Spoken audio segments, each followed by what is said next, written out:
বুড়িগঙ্গা আদি চ্যানেলের কামরাঙ্গীরচর লোহারপুলের দুই পাশ দখলের চিত্র এটি।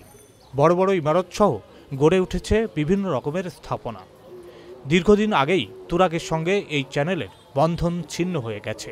প্রায় ভরাট হয়ে আসা নদীর এই অংশ এখন ময়লা আবর্জনা ফেলার ভাগাড়। দ্রুত দখল ও দূষণমুক্ত করে এক সময়ের 14.5 কিলোমিটার দীর্ঘ এই আদি বুড়িগঙ্গা নদীর প্রবাহ ফিরিয়ে দেওয়ার দাবি জানিয়ে আসছেন পরিবেশবাদীরা। জাতীয় প্রেস ক্লাবের সামনে এই দাবিতে মানববন্ধন করেছে নোঙর।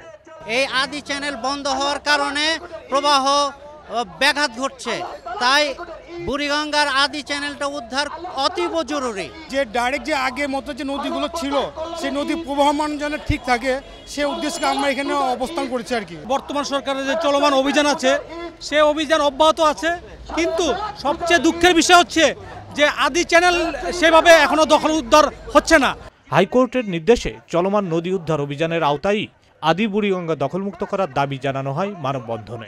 অবিলম্বে জেলা প্রশাসককে এবং আমাদের নৌ পরিবহন মন্ত্রণালয় কর্তৃপক্ষকে অনুরোধ করব যে নদীর মালিকানা পোর্ট অ্যাক্টের আওতায় বিআইডব্লিউটি এর আন্ডারে থাকার কথা, সেটি না থাকার কারণেই বুড়িগঙ্গা নদীর দখল উচ্ছেদ কার্যক্রম এখন থেমে গেছে।